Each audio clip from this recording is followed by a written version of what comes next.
이번 시간에는 골격근이 어떠한 수축 기전을 보이면서 근육이 짧아지는 현상을 보이게 되는지 살펴보도록 하겠습니다.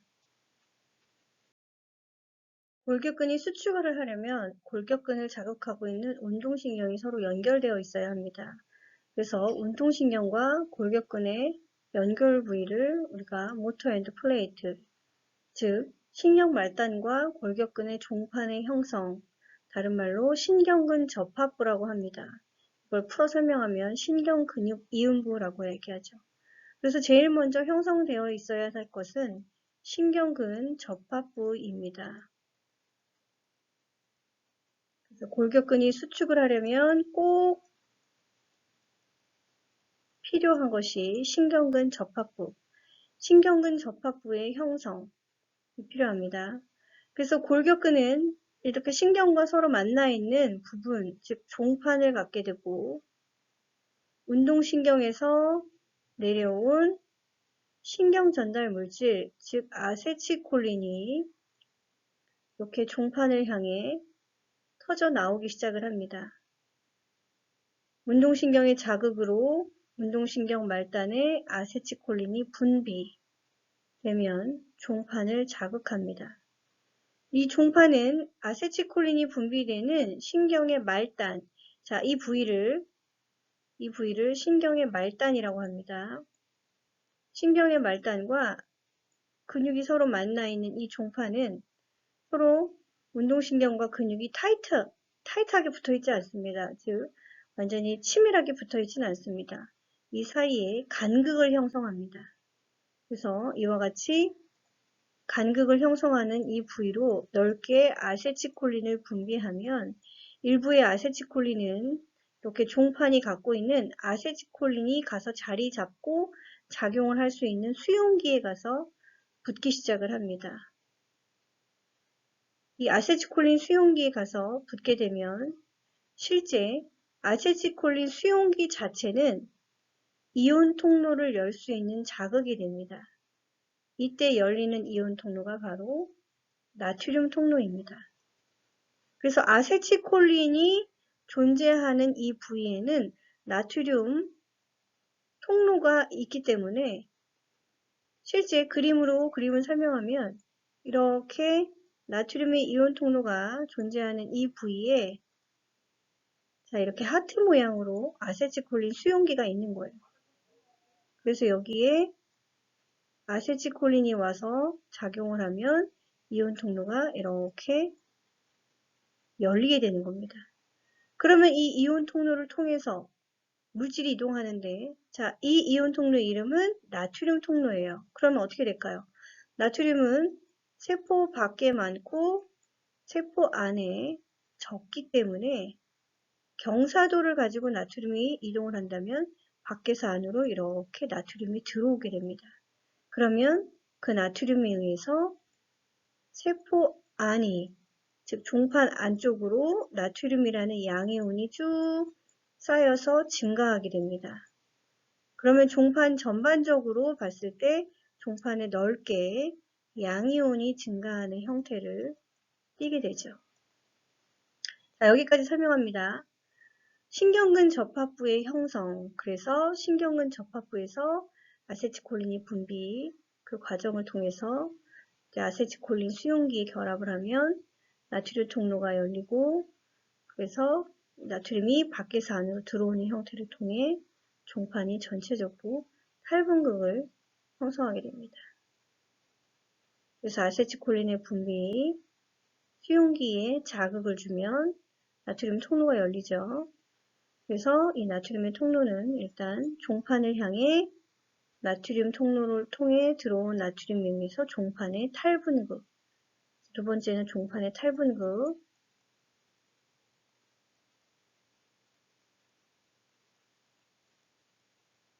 이 종판의 탈분극은 탈분극의 역치를 뛰어넘고 나면 이 자극은 옆으로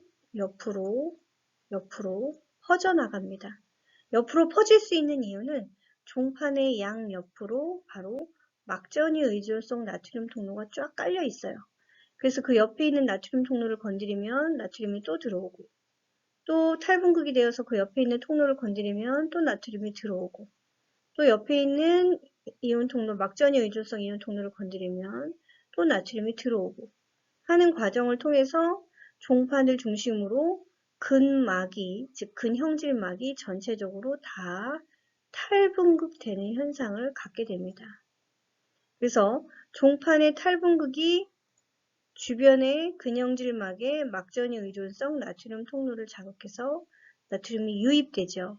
그러면 근형질막은 다 탈분극화 되어가는 형태를 띠게 됩니다. 자, 정리하겠습니다.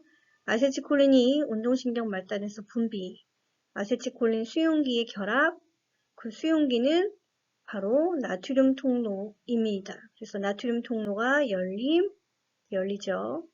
그래서 나트륨이 유입, 종판이 탈분극. 그 종판의 탈분극은 양옆으로 존재하는 막전이 의존성 나트륨 통로를 자극. 그러면 나트륨 통로니까 밖에서 안으로 나트륨이 유입. 그러면 종판을 중심으로 전체 근형질막에 전부 다 탈분극화되는 형태를 띠게 됩니다. 자, 이 모든 순서가 바로 골격근이 바로 전기적으로 흥분되는 현상입니다.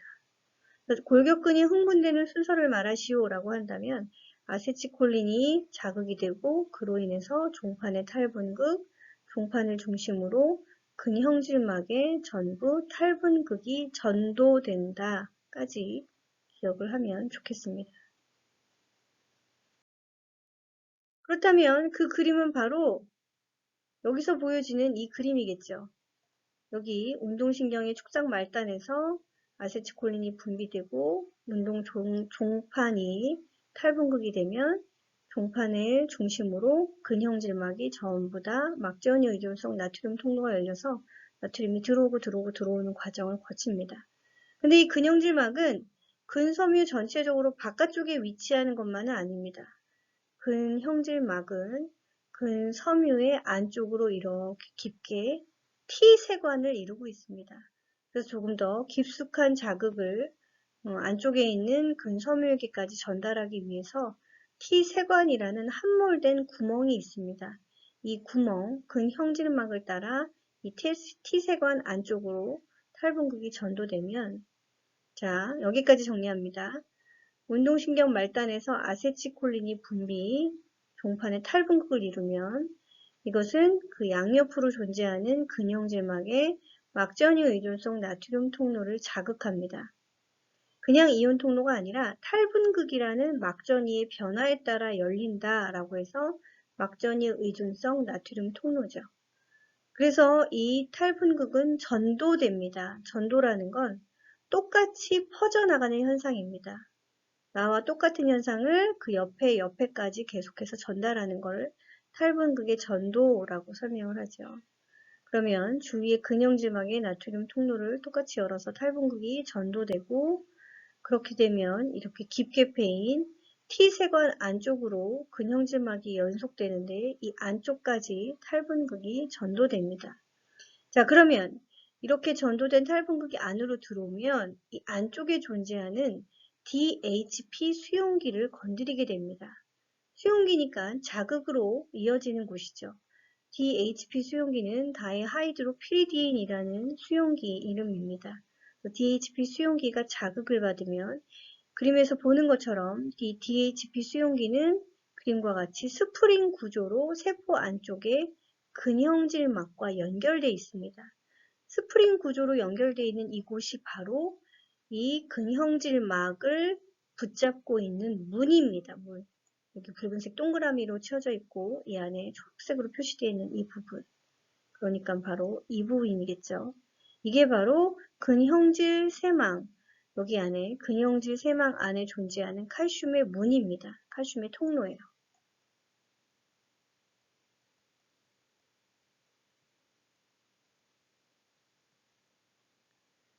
자, 그러면 근형질 세망 안쪽에 존재하는 칼슘이 이 DHP 수용기랑 연결되어 있는 칼슘의 통로랑 서로 직결돼서 움직이는데, 자 보세요.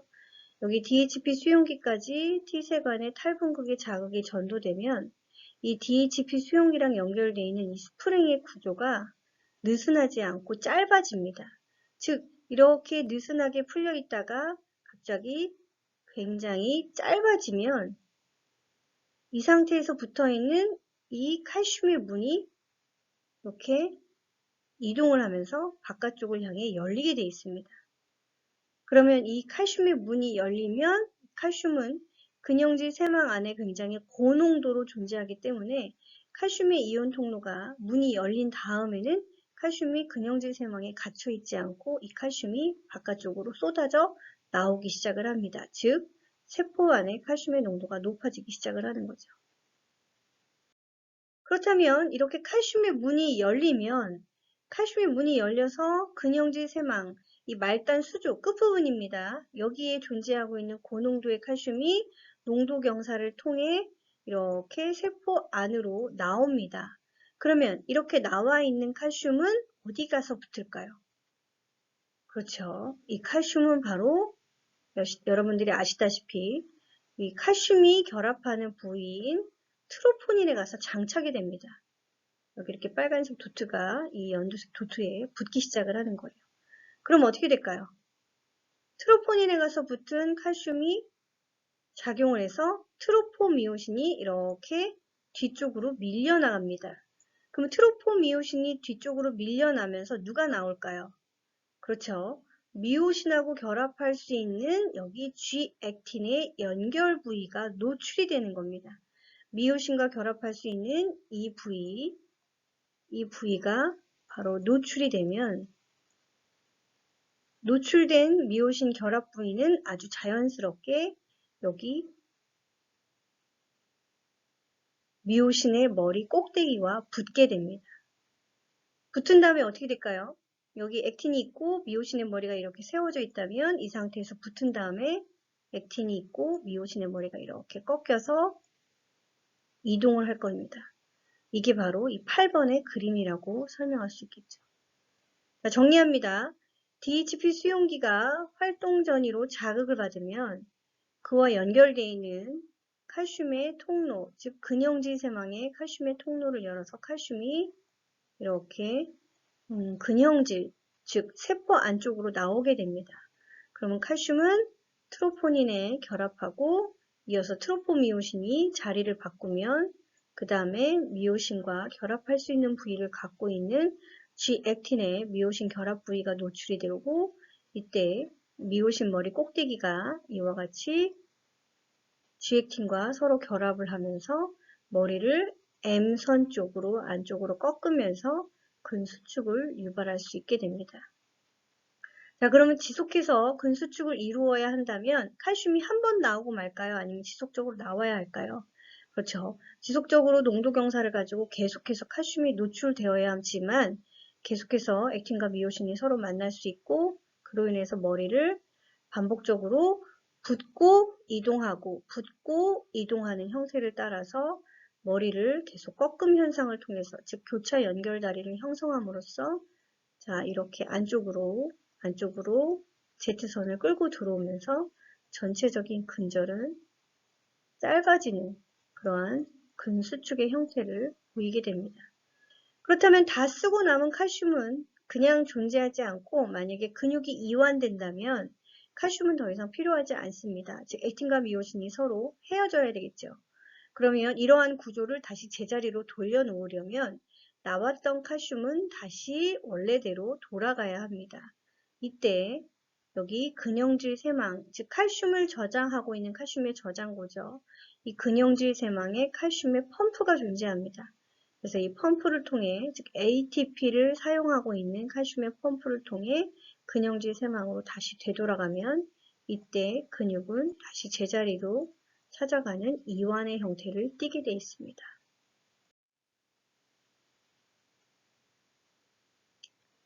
자, 그래서 다시 이렇게 펌프를 통해서 칼슘이 제자리로 돌아가는 칼슘의 펌프 작용이 있겠죠.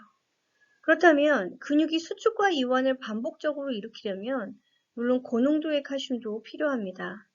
그렇다면 근육이 수축을 마치고 이완을 할 때는 다시 제자리로 자기 자리를 찾아 되돌아갈 때는 칼슘이 제거되어야 하기 때문에 이 칼슘의 제거를 위해서 굉장히 많은 양의 ATP를 소모할 필요가 있게 됩니다.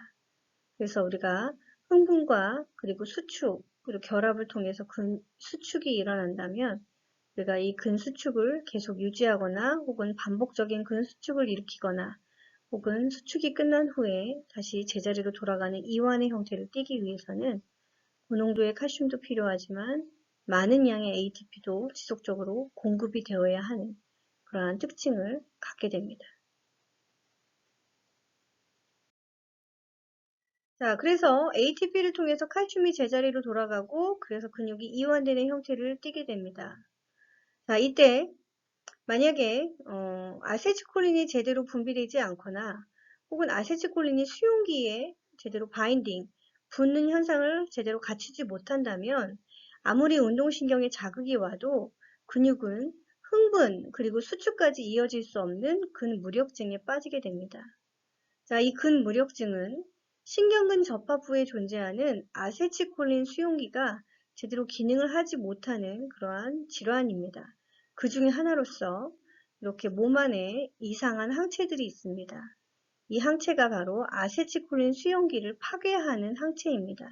그래서 이 수용기 자체가 아세틸콜린과 서로 붙는 현상을 스스로 차단해내는, 그래서 수용기의 기능 자체를 저하시키는 그러한 작용을 통해서 실제 아세틸콜린이 작용할 수 없는 그러한 특징을 갖게 됩니다. 그렇다면 아세틸콜린 수용기에 가서 제대로 붙지 못합니다.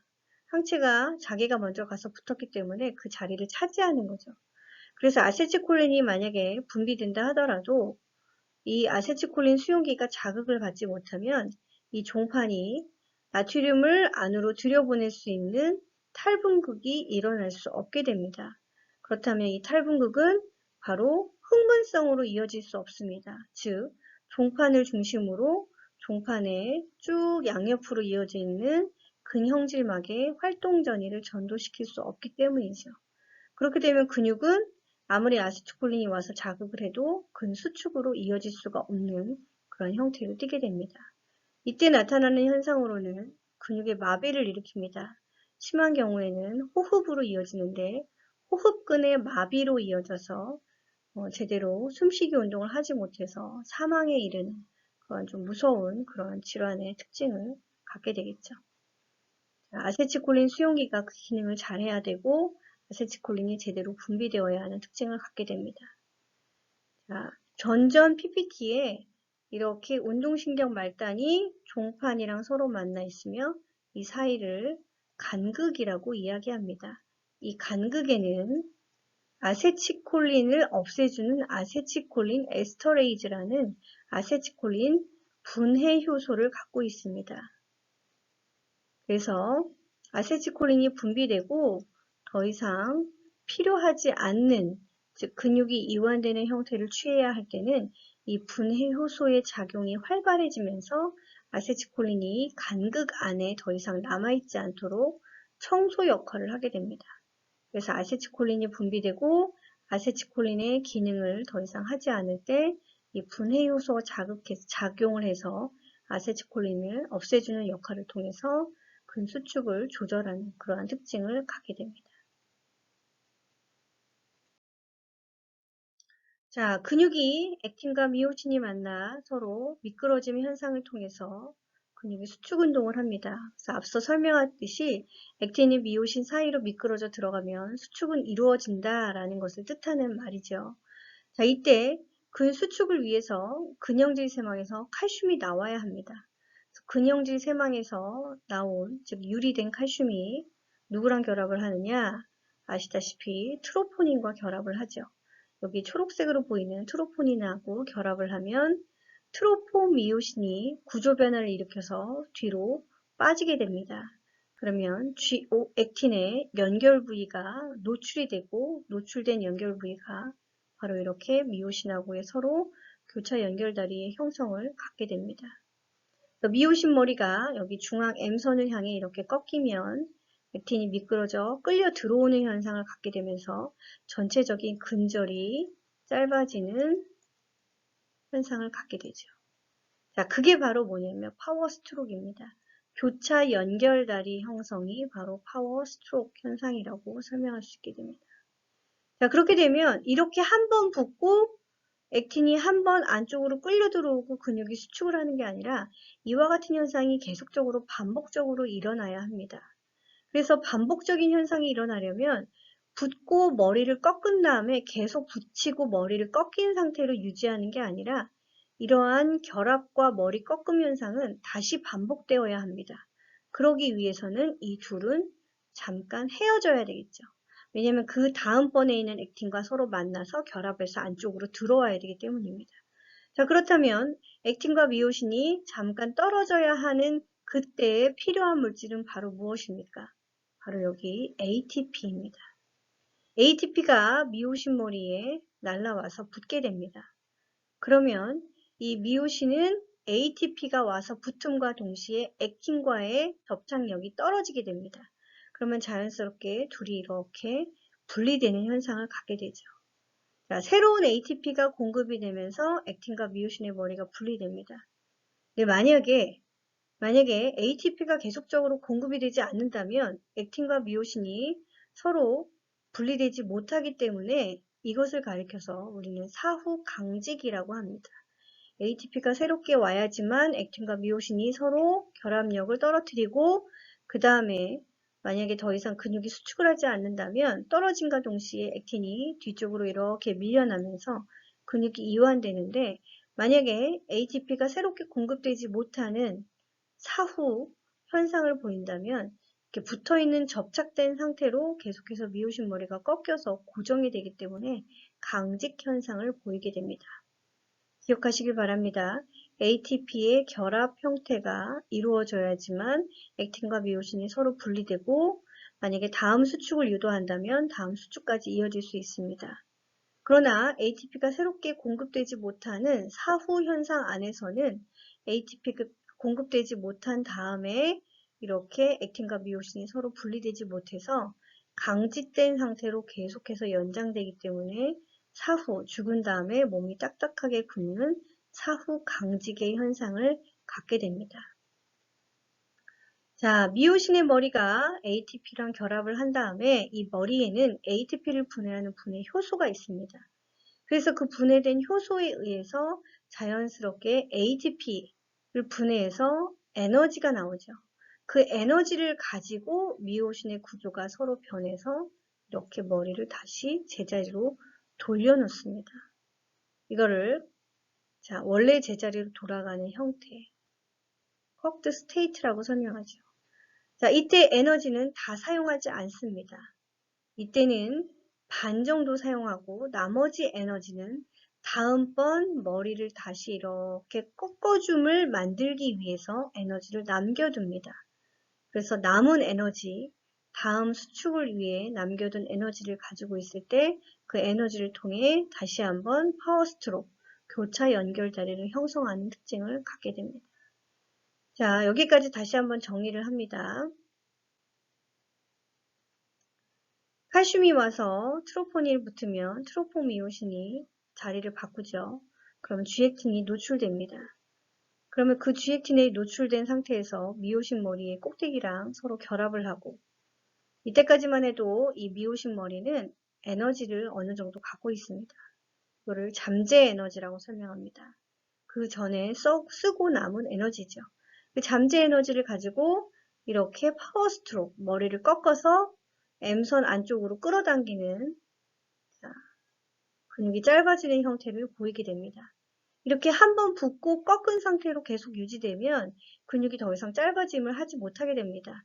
더 이상 수축을 하지 못한다는 거죠. 그래서 수축을 계속해서 유지를 하려면 이렇게 새롭게 ATP가 와서 붙는 현상을 통해서 액틴과 미오신이 서로 분리됩니다.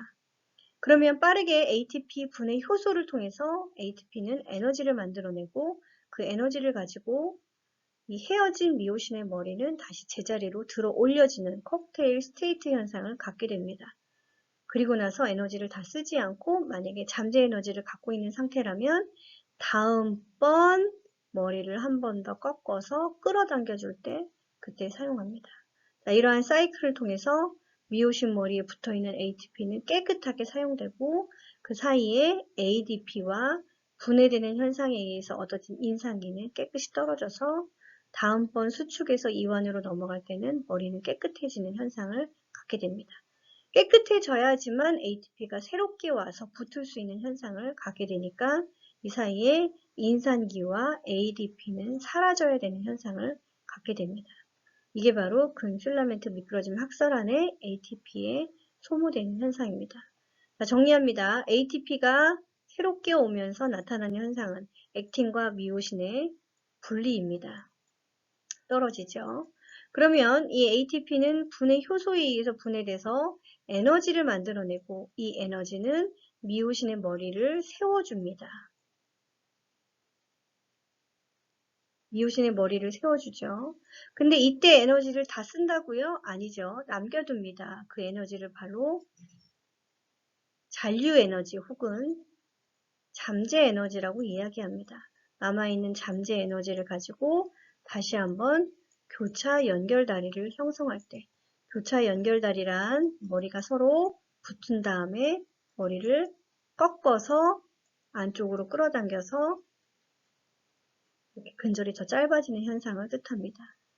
자, 이렇게 ATP를 가지고 다양한 방법을 통해서 머리를 붓고 꺾고 하는 과정이 일어납니다. 이렇게 해서 ATP를 소모하기 때문에 이러한 근 필라멘트 미끄러짐 학설을 따라간다면 ATP는 이렇게 세 가지의 방법을 통해서 사용이 되고 또 나머지 한 번 더 에너지를 사용한다면 그때는 언제일까요? 바로 칼슘의 펌프를 작동할 때, 그래서 칼슘을 제거해서 완전히 이완시킬 때, 이때 에너지를 사용하기 위해 ATP가 사용됩니다. 그래서 1, 2, 3, 4 ATP가 쓰여지는 그 모습에 대해서 잘 기억을 하시길 바랍니다. 자, 근 필라멘트 미끄러짐 학설을 가지고 근육이 수축을 하고 또 그 근육이 반복적으로 수축 운동을 통해서 수축이 유지될 수가 있었습니다. 그래서 이러한 과정에서 필요한 두 가지 조건이 있습니다. 그것은 바로 근형질의 칼슘의 농도가 증가해야 된다는 겁니다. 자, 이 칼슘이 가서 어디에 붙었냐면요. 바로 트로포닌이었어요. 근데 이 트로포닌에 칼슘이 한 개 와서 붙는 게 아니라 적어도 4개 이상은 와서 붙어야지 역치를 뛰어넘어서 자극으로 이어질 수 있습니다. 이 근형질은 어디냐면 바로 세포질입니다.